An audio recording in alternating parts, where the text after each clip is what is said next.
dampaknya industri buat industri akhirnya. Ya, sebagai salah satu manajer investasi yang menjadi anggota daripada Asosiasi Manajer Investasi Indonesia atau AMI, nah, kami Pandin Asset Management melihat acara hari ini itu sangat positif karena memberikan penghargaan kepada para pelaku yang telah bekerja keras dalam memberikan kinerja dan layanan yang baik. Jadi kami berharap acara seperti ini dapat dilakukan secara konsisten setiap tahun supaya memberikan motivasi bagi teman-teman di pelaku ini untuk berkinerja lebih baik lagi. Penghargaan yang diperoleh oleh Pandin di event ini apa sih?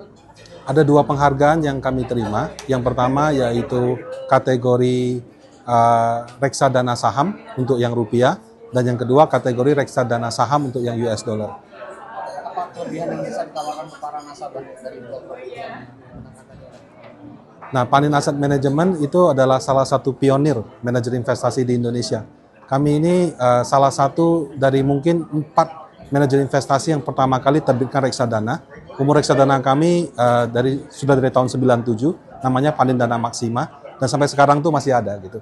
Nah, nilai aktiva bersih per unit per kemarin di sekitar 95.000 dan juga merupakan reksadana dengan historical terpanjang dan mungkin secara performance salah satu yang terbaik di Indonesia.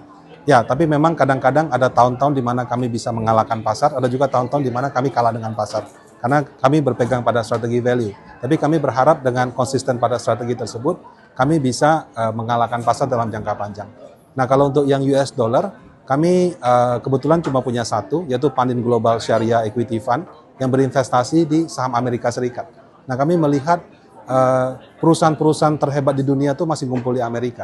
Jadi kalau kita sudah punya portfolio di Indonesia, mungkin kita juga perlu pikirkan diversifikasi ke Amerika.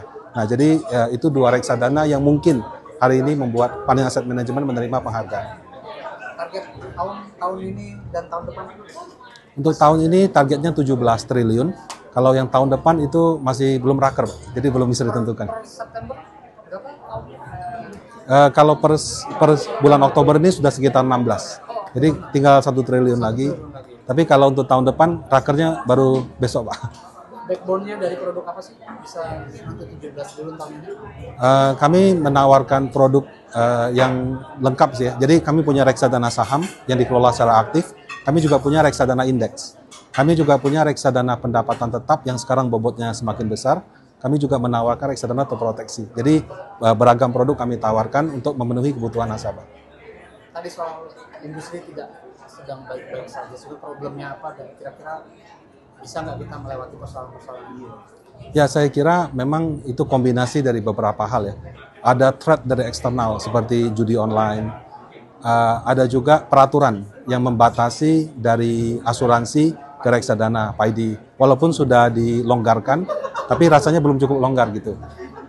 Dari sisi dalam sendiri itu juga masalah di performance. Memang performance menjadi isu karena reksadana saham atau IHSG di Indonesia memang kalau kita lihat beberapa tahun terakhir kurang baik. Jadi kalau hanya indexing saja sulit untuk memberikan nilai tambah. MI harus berani aktif ambil resiko. Cuma konsekuensinya kalau pas dia benar di atas pasar, tapi kalau kalah bisa di bawah pasar. Jadi memang itu ada dari sisi threat dari eksternal, tapi juga dari internal. MI perlu senantiasa memberikan nilai tambah. Harapan untuk apa? Industri Pak, kamu tahu setelah pemilihan presiden ini apakah akan ada aturan baru atau bagaimana? Saya kira siapapun presidennya, ya kalau baru menjabat kita kasih waktu. Ya mungkin ada hal-hal yang positif, mungkin juga ada hal-hal yang kita lihat kurang berkenan di beberapa hari ini. Tapi saya kira kalau pemerintahan kita biarkan saja mereka bekerja dulu selama mungkin 1 atau 2 tahun. Baru dari situ kita evaluasi lagi. Cuma yang di depan mata sekarang kalau saya lihat memang bagaimana mengkomunikasikan.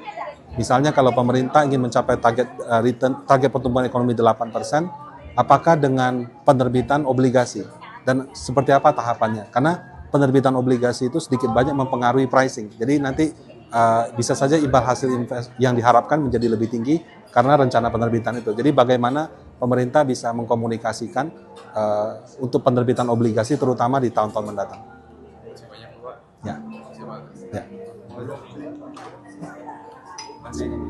Maruf, terima kasih banyak. Sama-sama Pak.